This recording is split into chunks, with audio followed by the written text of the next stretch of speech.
Good morning all of you. कल वाला lecture थोड़ा इनकम्प्लीट रह गया था, उसको पूरा करते हैं।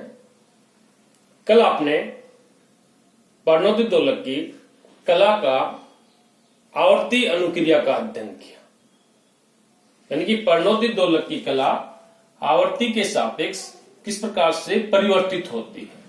10π या पर्णोदित दोलक की कला है, ओमेगा पर्णोदित दोलक की आवर्ती है, आर अवमंदन है। तो इसकी तीन स्थितियां बनती है। पहली वाली स्थिति जब omega less than omega zero, जिसको अपन कहते हैं न्यून चालित अवस्था, न्यून चालित आवर्ती स्थिति। दूसरी स्थिति कि ओमेगा ओमेगा जीरो के लगभग बराबर हो, जिसको आपने कहा था कि क्रांतिक चालित आवर्ती अवस्था है। थर्ड जब omega greater than omega zero, जिसको अति चालित आवर्ती अवस्था कहते हैं। इन दो स्थितियों का अध्ययन अपन ने कल कर लिया था। पहली वाली स्थिति में अपन देखा कि इस स्थिति में न्यून चालित आवर्ती अवस्था में tan phi का मान क्या आता है? 0। तो phi का मान क्या आया? 0। ये वाली स्थिति, ये अपने पास क्या है? 0। इस ग्राफिकल रिप्रेजेंटेशन में आप देख रहे हैं कि y एक्सिस पे अपने पास है कला और x एक्सिस पे अपने पास है आवर्ती ओमेगा। ये पर्णोदित दोलक के लिए है, तो इसको अपन ऐसे लिख सकते हैं कि पर्णोदित दोलक की कला वर्सेस आवर्त में मध्य ग्राफ। दूसरे वाले केस में क्रांतिक चालित आवर्ती अवस्था में tan phi का मान अपने पास आया था इन्फिनिटी, क्यों यहाँ पे ओमेगा इज इक्वल टू अगर ओमेगा जीरो हो तो tan phi इन्फिनिटी आएगा, तो phi का मान अपने पास π/2, ये वाली कंडीशन। यहाँ पे पाई का मान क्या है? सॉरी, फेज का मान π/2, यानी कि ये मान अपने पास है। थर्ड स्टेप जब omega greater than omega zero हो, जिसको अति चालित आवर्ती अवस्था कहते हैं। इस स्थिति में अपने पास जो समीकरण ये जो है कला का, इसे 2r omega upon minus omega square आया, ओमेगा से ओमेगा कट गया। यहां पे आप देख रहे हैं माइनस सिंबल आ रहा। जब ओमेगा अपन मान रहे बहुत ज्यादा हो, माना कि इन्फिनिटी हो, इसका मान बहुत ज्यादा हो, तो इसका मान क्या आएगा? 0। लेकिन जीरो भी कौन सा आएगा? -0, यानी कि -0 आया। तो -0 phi का मान कितना है? tan phi is equal to, ये माना कि tan phi is equal to अपने पास क्या है? -0। तो phi इज इक्वल टू अपने पास होगा tan इनवर्स -0। माइनस फेज को रिप्रेजेंट करता है 180 डिग्री के चेंज में। वैसे तो tan 0 का मान 0 आता है, तो 180 डिग्री का इसका मान है पाई, जो अपने पास है पाई। क्लियर? ये अपने पास पर्णोदित दोलक की कला का आवर्ती अनुक्रिया का ग्राफ है। अब यहां पे अपन देखें कि इसमें एक फैक्टर हो रहा है आर। ये आर अवमंदन को रिप्रेजेंट करता है। वो पता है अवमंदन का इफेक्ट। जब आर का मान अपने पास कहें कि एक आइडियल कंडीशन ले, आइडियल कंडीशन में ग्राफ अपने पास ये रहेगा, दिस एंड दिस, क्योंकि आर इज इक्वल टू अपने पास क्या है? 0। एक ग्राफ तो अपन कहीं इस प्रकार से आ गया। लेकिन आपको मालूम है कि सरल आवर्त गति जब होती है अपने पास, तो अवमंदक दोलक न्यून अवमंदन स्थिति में होता है। तो न्यून अवमंदन स्थिति का जो ग्राफ आएगा, दूसरा ग्राफ मैं खींच रहा हूं, लगभग अपन कहें कि इस प्रकार से 0 0 चलता रहेगा। यहां पे आके इस प्रकार से ये हुआ, फिर यहां, फिर अपने पास यहां। ये जो ग्राफ है ये रिप्रेजेंट कर रहा है न्यून अवमंदन, जो अवमंदन का मान कम हो। तो आइडियल जैसा ही अपने पास ग्राफ आया, पहले वाला 0 है, उसी अकॉर्डिंग अपने पास ग्राफ आया है। ये ग्राफ अपन कहें न्यून अवमंदन स्थिति। लेकिन जब अवमंदन का मान बहुत अधिक हो, अब अपन आर का देख रहे हैं, आर माने कि 0 है तो अपने पास इस प्रकार से, आर का मान कम है तो इस प्रकार से। जब आर का मान बहुत ज्यादा हो, अवमंदन हो, अवमंदन का मान बहुत ज्यादा हो, अति अवमंदन हो, तो अपने पास जो ग्राफ आएगा वो इस प्रकार से रहेगा। एक प्रकार से लाइन, सीधी लाइन जैसी अपन कहें। ये अपने पास है अति अवमंदन, अति अवमंदन। ये जो ग्राफिकल रिप्रेजेंटेशन जो आते हैं वो तो आपको एक दर्शाने के लिए इस प्रकार से आएंगे लेकिन जब इसको अपन देखें कि आर का मान कम लें या बहुत अधिक लें, उसके डेटा लें, एक्सेल शीट पे आप लोगे अपलोड करोगे तो इस प्रकार से ग्राफ प्लॉट होंगे। ओके, इसके बाद अपन लेते हैं आयाम की आवर्ती अनुक्रिया। ये कंप्लीट हुआ, अपना। अब नेक्स्ट जो अपन ले रहे हैं टॉपिक, वो भी इंपॉर्टेंट है। वो अपने पास है प्रणोदित दोलक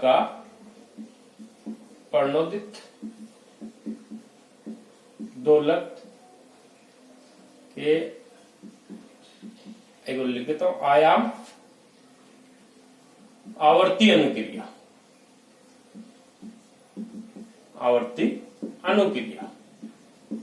फ्रीक्वेंसी रेस्पॉन्स, प्रणोदित दोलक का आयाम आवर्ती अनुक्रिया, यानी कि amplitude frequency response of driven oscillator.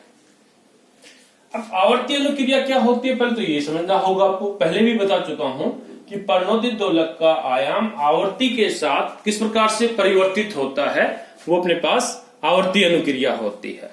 तो प्रणोदित दोलक का आयाम क्या है, x0 इज इक्वल टू, आयाम का फॉर्मूला मैंने पहले भी आपको कहा था कि बार बार काम में आएगा, उसको याद रखना होगा।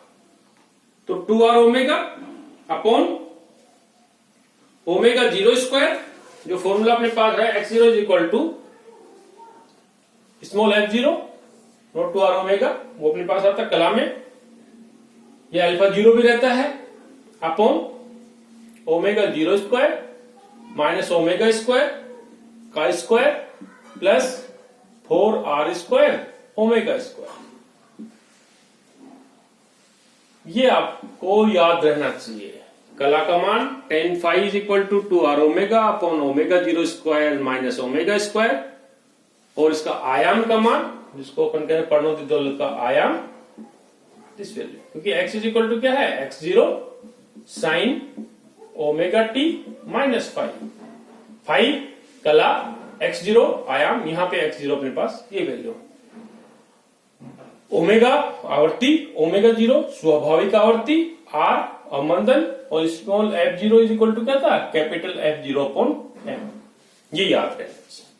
अब इसको आप दे दीजिएगा समीकरण नंबर 1।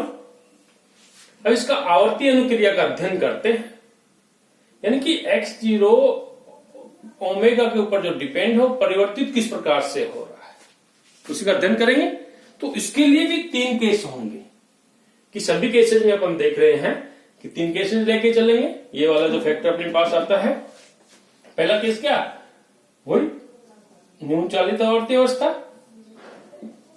दूसरा केस क्रांतिक चालित आवर्ती अवस्था, तीसरा केस अति चालित आवर्ती अवस्था, ओमेगा ग्रेटर देन ओमेगा 0। जिस प्रकार से अपन ने कला के लिए 3 केस लिए थे, उसी प्रकार से आवर्ती के लिए भी यहां पे 3 केस लेंगे। पहला वाला केस न्यून चालित आवर्ती अवस्था, दूसरा केस क्रांतिक चालित आवर्ती अवस्था, और तृतीय केस अति चालित आवर्ती अवस्था होता है। तो पहला वाला केस जो अपन ले रहे हैं, इस केस में क्या आता है, पहले वाला केस लिया न्यून चालित आवर्ती अवस्था कि ओमेगा लेस देन ओमेगा 0 हो, तब समीकरण 1 से अपने पास क्या आएगा, ये देखेगा स्मॉल f0, यहां पर इसका मान बहुत कम है तो इसको इग्नोर कर सकते हैं, ओमेगा 0 स्क्वायर का होल स्क्वायर अपने पास यार है, इसका square plus 4r square omega square, omega का मान अपने पास बहुत कम है इसलिए इसको इग्नोर कर दिया। और इस प्रत्येक केसेस में अपन लेके चलेंगे, तीनों केस जो अपन लेंगे उसमें r का मान क्या रहेगा, न्यून अवमंदन अवस्था में इसका अपन अध्ययन कर रहे हैं। तो r का मान न्यून है, ओमेगा बहुत कम है, तो ये वाला फैक्टर है ये अपने पास 0 के लगभग बराबर होगा, और ओमेगा भी अपने पास बहुत कम है, 0 के मान के बराबर है, तो ये भी बहुत कम हुआ। तो बच गया क्या अपने पास ये, और इसके क्या पावर 1/2। इसका मतलब small f0 upon omega 0। Clear. Small f0 का मान क्या होता है, अभी लिखा मैंने capital F0 upon m, capital F0 upon m, m omega 0 square. Clear है? अब आपको यह भी पता है कि omega 0 square is equal to क्या होता है, k बाई m। तो m ओमेगा 0 स्क्वायर क्या हो गया, k, m omega 0 square is equal to k। तो इसको ऐसे लिख सकते हैं F0 अपॉन k। ये अपने पास एक वैल्यू है कि पहले वाले केस में न्यून चालित आवर्ती अवस्था में जो आयाम का मान है, समीकरण एक तो रहने देते, बार बार काम में आएगा, इसको मिटाएं अपन। इस वाले केस में न्यून चालित आवर्ती अवस्था में पहले वाले केस में x0 इज इक्वल टू अपने पास आया F0 upon m omega 0 square. इसको मैं लिखूं F0 अपॉन k। ये आगे काम में आएगा, इसलिए मैं इसको नहीं मिटा रहा अभी, फिर इसको मिटा देते हैं। This okay. अब अपन सेकंड केस ले। सेकंड केस है क्रांतिक चालित आवर्ती अवस्था। क्रांतिक चालित आवर्ती अवस्था में omega approximate equal to omega 0 होता है। तब समीकरण 1 से x0 इज इक्वल टू क्या होगा, x0 is equal to small f0, इसका मान ये लगभग बराबर है इसके, तो अपने पास क्या हो 0 प्लस 4r स्क्वायर। इसको भी अपन कह सकते हैं ओमेगा 0 कह सकते हैं, इसके अप्रोक्सीमेट है, इक्वल है ओमेगा 0 स्क्वायर, और ये अपने पास स्क्वायर, यानी कि अपने पास आया small f0 upon 4r square omega 0 square. क्योंकि 1/2 है, 1/2 है तो अपने पास ये मान आ गया। अब इसको अपन आगे बढ़ाना चाहिए, ये जो वैल्यू है, sorry 4r square omega 0 square, इसका अंडर रूट लेंगे, सॉरी 1/2 है नोट 1, तो 1/2 लेंगे तो यहाँ पे जो वैल्यू आई 4 है का 2 हो गया, r स्क्वायर तो r, और ये अपने पास ओमेगा 0 हो गया। अभी 1/2r क्या है, 1/2r जो पहले आपने अध्ययन किया था तो उसमें वैल्यू आई थी, क्योंकि अपन ने माना था 2r is equal to lambda by m is equal to 1/2। मैंने पहले कहा था कि आप इसको याद रखना, बार बार काम में आएगा। जब अवमंदित दोलक का इक्वेशन डिराइव किया तब अपने पास ये टर्म आई थी, फिर परिणोदित दोलक का इक्वेशन डिराइव किया तब भी अपने पास ये टर्म आई थी। ये r किसको व्यक्त करता है, अवमंदन को, तो यहाँ पे क्या है विश्रांति काल। इसी को अपन अगर आगे बढ़ाए तो स्मॉल f0, इसको लिख सकते हैं टो अपॉन ओमेगा 0। इसको दूसरे टर्म में अपन तो लिखना चाहिए तो ऐसे भी लिख सकते हैं कि ये स्मॉल f0 है, स्मॉल f0 को लिखें capital F0 upon m omega 0, और ये टो है तो इसको टो लिख देते हैं। तो जो भी फैक्टर अपने पास काम में आते हैं वो इसको इस प्रकार से अपन लिख सकते हैं। अब इसको अलग अलग पद में व्यक्त करना, वो अलग अलग केसेस अपने पास है। f0 को जो अपन कहें कि इसकी वैल्यू जो आएगी इसको अपन लिखेंगे omega 0 to upon f0। Second जो क्रांतिक अवमंदन में आया अपने पास x0 is equal to small f0 tau upon omega 0, या लिखो इसको capital f0 tau upon m omega 0। ये जो टर्म्स अपने पास दो आई दिस वैल्यू। अब इसको मिटा सकते हैं, ये अपन इसको मिटा दिया। ये अपन मिटा नहीं रहे क्योंकि बार बार काम में आता है। अब एग्जामिनेशन में क्वेश्चन आता है कि सिद्ध करो कि परिणोदित दोलक के लिए क्रांतिक चालित आवर्ती अवस्था एवं न्यून चालित आवर्ती अवस्था में आयाम के अनुपात का मान उसके विशेषता गुणांक के समान होता है। यानी कि एग्जामिनेशन में आता है सिद्ध करो कि, मैं को लिख देता हूं इसको, omega approximately equal to omega 0 और ये x0 omega less than omega 0 is equal to q। Question क्या आएगा, सिद्ध करो कि परिणोदित दोलक के लिए क्रांतिक चालित आवर्ती अवस्था में आयाम तथा न्यून चालित आवर्ती अवस्था में आयाम के अनुपात विशेषता गुणांक के समान होते हैं। क्यों यहां पर क्या है विशेषता गुणांक, तो इसको अपन सिद्ध करेंगे। तो इसके लिए पहले अपन देखें कि वैल्यू अपने पास क्या है, omega approximate equal to omega 0, तो यानी कि दूसरा वाला केस। दूसरे वाले केस में अपने पास क्या था, ओमेगा या f0 टो अपॉन ओमेगा 0, ये वाला case small f0 tau upon omega 0। Upon less than यानी कि फर्स्ट वाली स्थिति जिसमें अपने पास क्या था स्मॉल f0 अपॉन अपने पास आया था ओमेगा 0 स्क्वायर ये वाला केस। जब कैसे भी तोड़ लो, कैपिटल में लिखोगे तो कैपिटल में लिख दोगे, स्मॉल में लिखोगे तो स्मॉल में लिख दोगे, क्योंकि f0 अपॉन m जो यहां पर है उसको मैंने स्मॉल f0 लिखा क्योंकि स्मॉल f0 है, इससे कैंसिल हो जाएगा। तो यहां पर जो वैल्यू अपने पास आई ये कट गया, इससे ये कट गया, ये ऊपर गया, तो यहां हो गया ओमेगा 0 टो। और ओमेगा 0 टो किसके बराबर होता है? विशेषता गुणा Q की। तो ये क्वेश्चन आया हुआ है एग्जामिनेशन में, प्रणोदित दोलक के लिए इन दोनों का अनुपात विशेषता गुणांक के समान होता है। चलिए इसको कर लो f0 tau m omega 0 upon f0 के, इसका मान रखेंगे तो आना तो वही है omega 0 tau is equal to Q विशेषता गुणांक। अब अपन थर्ड केस लेते हैं।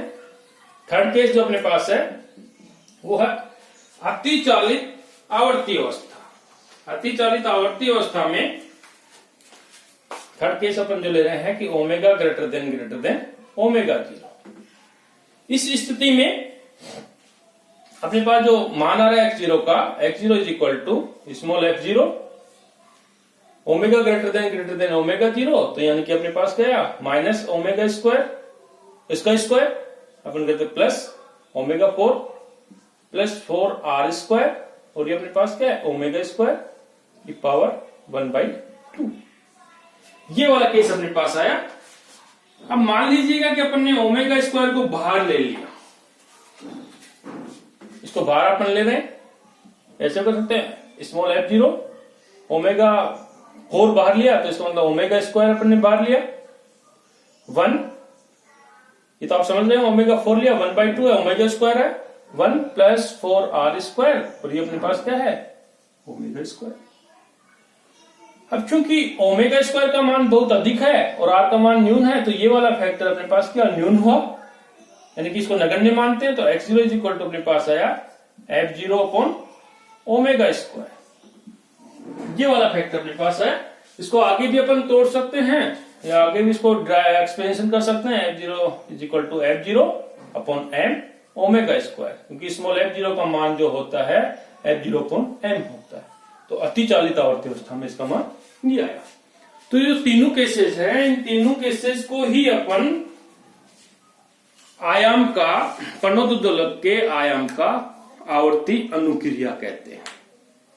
तो अगर क्वेश्चन आता है तो इस प्रकार से तीनों केसेस करेंगे। Thank you.